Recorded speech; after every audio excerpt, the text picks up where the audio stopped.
నేను ఒక శాపం లక్షణాలు ఎలా ఉంటాయో చెప్తాను వినండి. ఏదైనా ఒక కుటుంబం ఆ కుటుంబంలో ఉన్నటువంటి యజమాని నడి వయసులోనే పోగొట్టుకుంటే, సగం వయసులోనే యాక్సిడెంట్ ద్వారా కావచ్చు, ఆత్మహత్య చేసుకొని కావచ్చు, ఏ రకంగానైనా సరే ఒక మనిషి కుటుంబానికి యజమానిగా ఉన్న వ్యక్తి అర్ధాయుషుతో చనిపోయాడు అంటే మనం ఆలోచించాల్సిన విషయం అది. రెండవది ఏమంటుంది అని అంటే, అది కూడా శాపం అంటారా? వినండి బ్రదర్. రెండవది, దీర్ఘకాలిక వ్యాధులు ఒక వ్యక్తిని వెంటాడుతున్నాయి అని అంటే దాని గురించి కూడా ఆలోచించాల్సినటువంటి అవసరం ఉంటుంది. మూడవది, మీరంతైనా సంపాదించండి నెలంతా, చివరికి వచ్చేసరికి చినిగిపోయిన సంచిలో వేసినట్లుగా ఉంటుంది ఆదాయం, రూపాయి మిగలదు మీకు. మీకు ₹1,00,00,000 రానివ్వండి, 10 కోట్లు రానివ్వండి, రూపాయి బిళ్ళ కూడా మీ చేతుల్లో మిగలదు.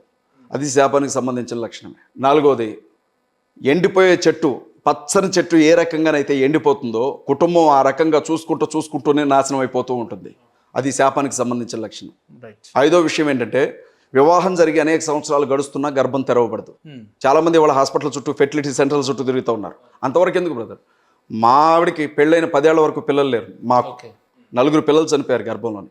అసలు మీకు పిల్లలే పుట్టరు అని చెప్పిన తర్వాత నాకు 2 పిల్లలు పుట్టారు. డాక్టర్లు మీకు అసలు పిల్లలు పుట్టరని చెప్పారు. ట్యూబ్స్ తీసేశారు, ఒక ట్యూబ్ తీసేశారు, ఒక ట్యూబే ఉంది, అది కూడా మూసుకుపోయి ఉంది అని చెప్పారు. అండాలు రిలీజ్ అయ్యే ట్యూబ్. నాకు 2 పిల్లలు ఇప్పుడు.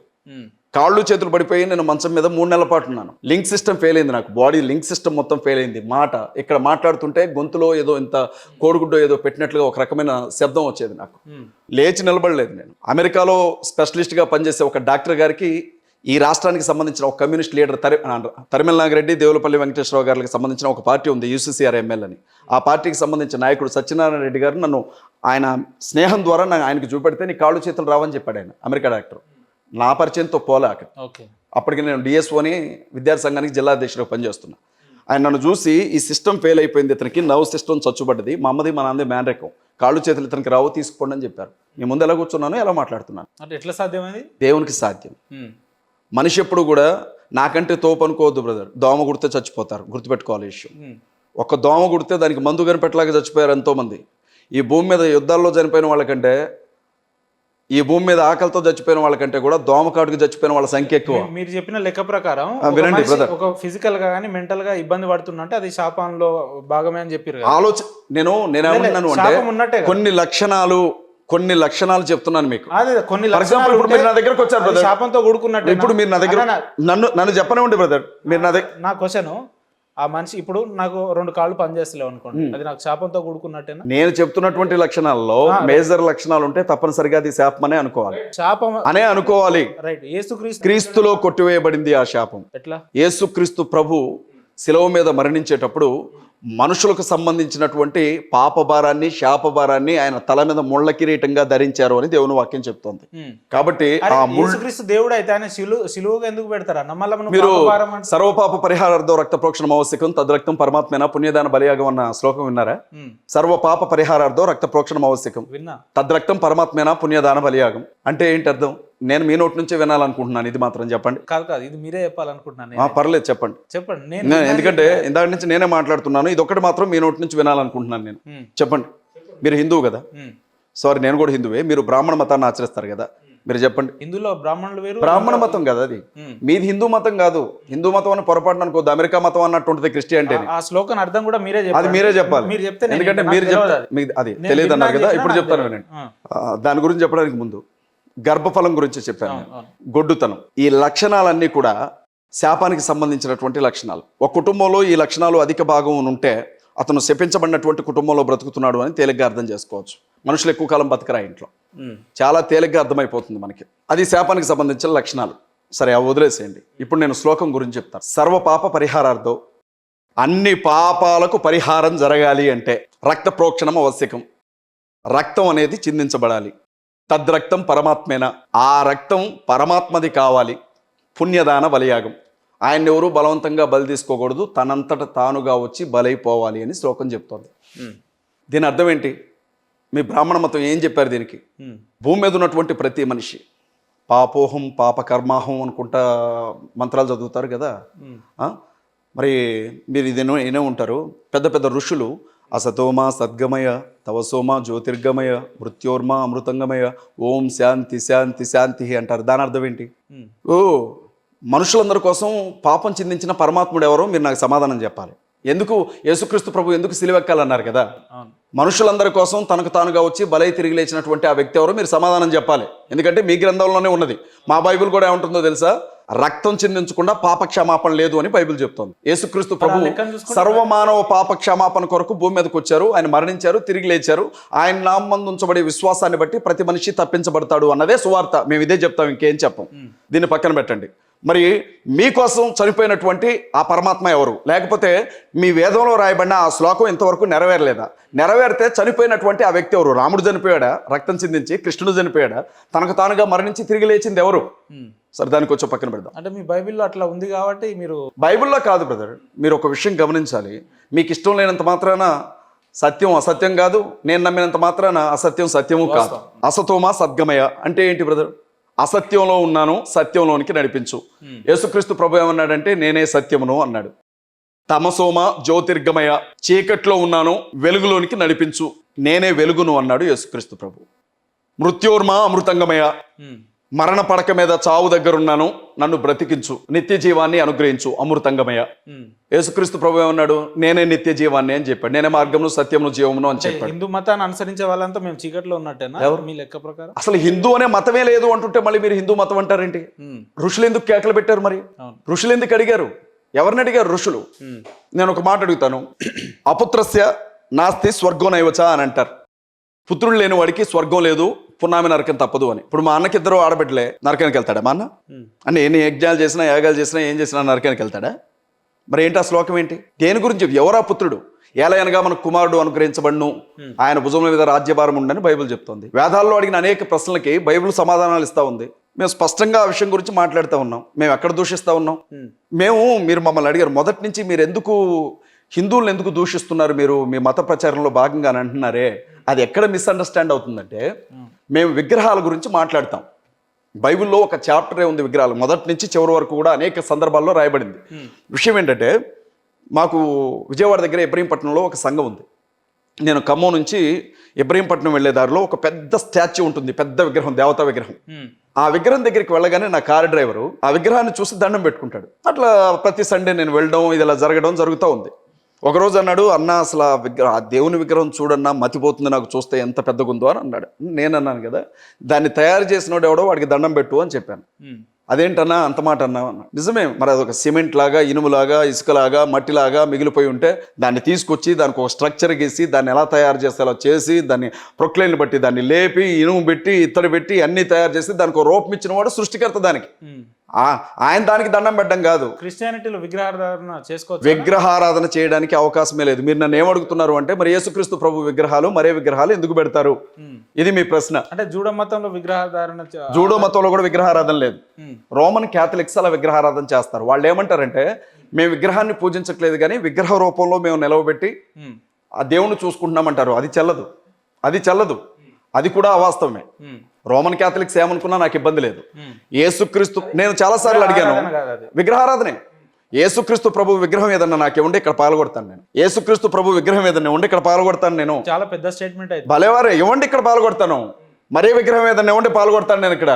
విగ్రహాలు అవి. ఇప్పుడు మనం ఆత్మ ఉండగా వినండి బ్రదర్, దేవుడే ఉండగా నాకు మధ్యలో విగ్రహం ఎందుకు? ప్రతి చర్చ్ లో మీరు చూసే విగ్రహాలు ఎవరు?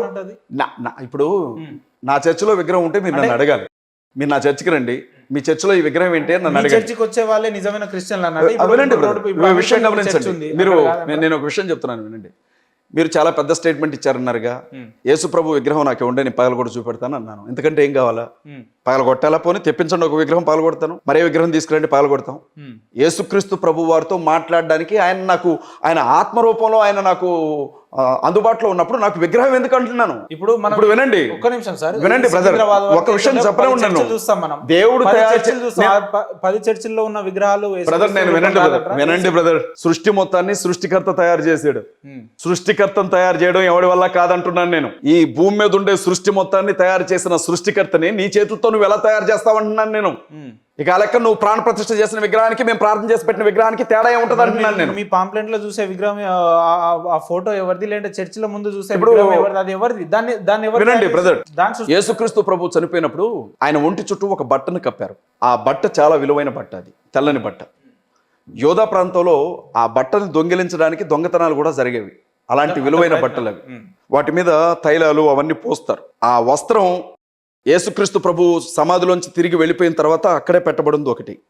రెండోది ఏంటంటే క్రీస్తు సిలువ మోసుకుంటూ వెళ్ళేటప్పుడు యెరూషలేము దారిలో యేసుక్రీస్తు ప్రభు కింద పడ్డప్పుడు ఒక స్త్రీ వెరోనికా అనే స్త్రీ ఆవిడే రక్తస్రావం కలిగినటువంటి స్త్రీ అంటారు. 12 ఏళ్లుగా రక్తస్రావం కలిగినటువంటి ఆ స్త్రీ యేసుక్రీస్తు ప్రభు చొక్కా అంచును ముట్టుకొని బాగుపడుతుంది.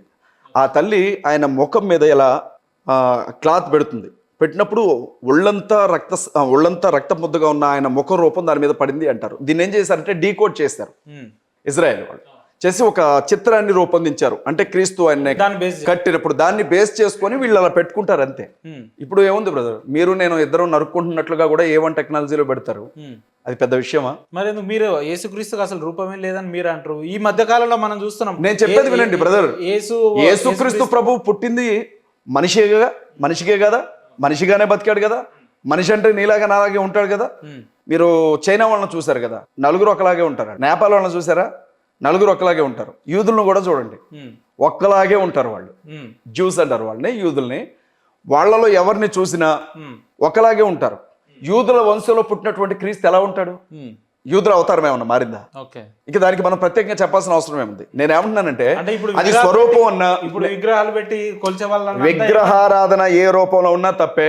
విగ్రహారాధన అనేది ఏ రూపంలో ఉన్నా తప్పే. కొలిచే వాళ్ళని ఏమంటారు? క్రిస్టియానిటీని నమ్మే వాళ్ళు ఏమంటారు? ఆ విగ్రహం ఇదే, అది తప్పు అని నేను చెప్తున్నాను కదా. ఇంకేమంటారని మీరు అడిగితే దీనికి ఇంకే భాషలో చెప్పను, దట్ ఈస్ రాంగ్ అని ఇంగ్లీష్ లో చెప్పనా? ఓ పోరాగా ఏమంటారు దాన్ని హిందీలో ఏదన్నా పదం చెప్పండి, అది కూడా కంప్లీట్ చేస్తాను. అంటే ఇప్పుడు విగ్రహారాధన తప్ప, వాళ్ళు ఏమంటారంటే ప్రతి ఆదివారం చర్చికి వెళ్ళి దేవుణ్ణి మొక్కి, బ్రదర్ వాళ్ళు లాజిక్ గా ఏం చెప్తారంటే వాళ్ళు మేము యేసుకు పూజ చేస్తాం, మరైనా గౌరవిస్తాం, వారి స్వరూపాలను మాత్రమే పెట్టుకున్నాం, మేము వీటికి దండం పెట్టట్లేదు అంటారు. కానీ జరిగేదంతా అదే, అక్కడ జరిగేదంతా అదే. ఆ గుళ్ళో కొబ్బరికాయ, ఈ గుళ్ళో కొవ్వొత్తి. నేనేమంటున్నానంటే అలాంటి వాళ్ళు క్రిస్టియానిటీలోనే అధిక భాగం ఉన్నారు. రోమన్ క్యాథలిక్సే ఎక్కువ క్రిస్టియానిటీలో. వాళ్ళు మేము ఇదంటే ఒప్పుకోరు. వాళ్ళు బైబిల్లో విగ్రహారాధన చేయమని ఎక్కడా లేదు. వాళ్ళు చదివే బైబిల్లో ఉండదు, మేము చదివే బైబిల్లో ఉండదు, ఒకే బైబిల్. కానీ వాళ్ళు ఏ దేశానికి వెళితే ఆ దేశంలో ఉన్నటువంటి సాంప్రదాయాల్లోనికి వెళ్ళిపోతారు. వాళ్ళు బొట్టు పెట్టుకుంటారు బ్రదర్, ఒక విషయం, బొట్టు పెట్టుకుంటారు ఆడపిల్లలు, పూలు పెట్టుకుంటారు తలకి, చక్కగా శారీ కట్టుకుంటారు. విగ్రహాన్ని మీరు ఊరేగించినట్టే ఊరేగిస్తారు. మీరు భవానీ మాలలో అయ్యప్ప మాలలు వేస్తారు కదా, వాళ్ళు కూడా బ్రదర్ మాలలు వేస్తారు. మీరు నల్ల రంగు వేస్తే వాళ్ళు వంకాయ రంగు వేసుకొని తిరుగుతారు. మీరు పాదయాత్రలు చేస్తారు కదా, ఇక్కడి నుంచి ఆ గుడికి వస్తామని, వాళ్ళు కూడా ఇప్పుడు యేసుక్రీస్తు విగ్రహాలు పెట్టి బోనాలు కూడా ఎత్తుతున్నారు. మీరు ఎక్కడున్నారు బ్రదర్? మీరు ఇంకా యేసుక్రీస్తు ప్రభు వారికి చర్చ ముందు ఒక ధ్వజస్తంభాన్ని లేపారు, దాని గురించి మాట్లాడుతున్నారు. అది బ్రదర్, భారతదేశ ప్రజలు దేవుళ్ళను కూడా వాళ్ళ మతంలోనికి మార్చుకోగలిగినట్టు, వాళ్ళ అభిప్రాయాల్లోనికి మార్చుకోగలిగిన వాళ్ళు భారతదేశ ప్రజలు. ఆడిగిపోతాయి బుద్ధులు, పుట్టుకతో వచ్చిన బుద్ధులు ఆడిగిపోతాయి బ్రదర్. దేవుణ్ణి కూడా వాళ్ళ మతం ఎట్లయినా మార్చుకుంటారు. జరుగుతున్నది అది. ఇప్పుడు మీరు నన్ను చాలా పెద్ద కాంట్రడిక్షన్ లోనికి లాగారు. చాలా పెద్ద విషయమే నేను మాట్లాడాను. దీని మీద ఎన్ని వీడియోలు వస్తాయో చూడండి.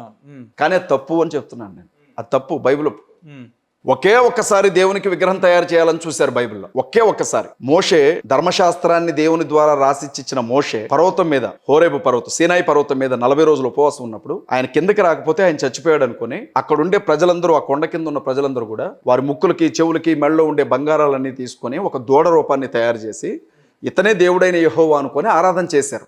వెంటనే ఆకాశం నుంచి చూసిన దేవుడు, మోషే నేను కొండ దిగి అర్జెంట్గా కిందకెళ్ళు, వీళ్ళంతా అసహ్యమైన పని చేస్తున్నారు చూడు, దాన్ని పొడి పొడి కింద నలగొట్టి వాళ్ళతోనే తాగించు, తగలబెట్టు దాన్ని అని చెప్తాడు. ఫస్ట్ టైం ఒకే ఒక్కసారి విగ్రహం తయారు చేయడానికి చూశారు. కొన్ని వేల మంది చచ్చిపోయారు ఆ రోజు, చంపబడ్డారు ఆ రోజు దారుణంగా. దేవుడైన యెహోవాకు విగ్రహం చేయడానికి వీల్లేదు. దేవుని వాక్యం స్పష్టంగా అంటది, ఆకాశంలో కానీ, భూమి మీద కానీ, సముద్రంలో కానీ ఉండే ఏ జీవినైనా సరే నా రూపంలోనికి మార్చడానికి వీల్లేదని దేవుని వాక్యం చెప్తుంది. అంటే నా బొమ్మ పెట్టుకోమని చెప్పాడు బైబిల్లో. ఎక్కడ చేసేది ఏంది మరి? అదే కదా, అది తప్పు కదా. అది తప్పు కదా. మీరు దేని గురించి ఇలా బయటకు వచ్చి మాట్లాడుతున్నారు? ఇంటెన్షన్ ఏంది బ్రదర్? దాని గురించి మాట్లాడే వాళ్ళు ఉన్నారు. నేను తెలుగు లెక్చరర్ని బ్రదర్, తెలుగు చెప్తా. ఇంగ్లీష్ లెక్చరర్స్ ఉన్నారు, ఇంగ్లీష్ చెప్తా. తమిళ చెప్పేవాళ్ళు ఉన్నారు, తమిళ చెప్తారు. అరే ఇన్ని భాషలు ఉండగా మీరు తెలుగు ఎందుకు చెప్తున్నారంటే మీకు ఏం చెప్పాలి నేను? దేనికి సంబంధించిన వాళ్ళు దానికి ఉన్నారు, మీ కార్యాచరణ దేనికి సంబంధించిన వాళ్ళు దానికి ఉన్నారు. నేను ఒకటే చెప్తా ఉన్నా బ్రదర్, మమ్మల్ని కూడా బతకనే ఉండి, హిందూ, క్రిస్టియన్, ముస్లిం భాయ్ అందరం కలిసి బ్రతుకుదాం.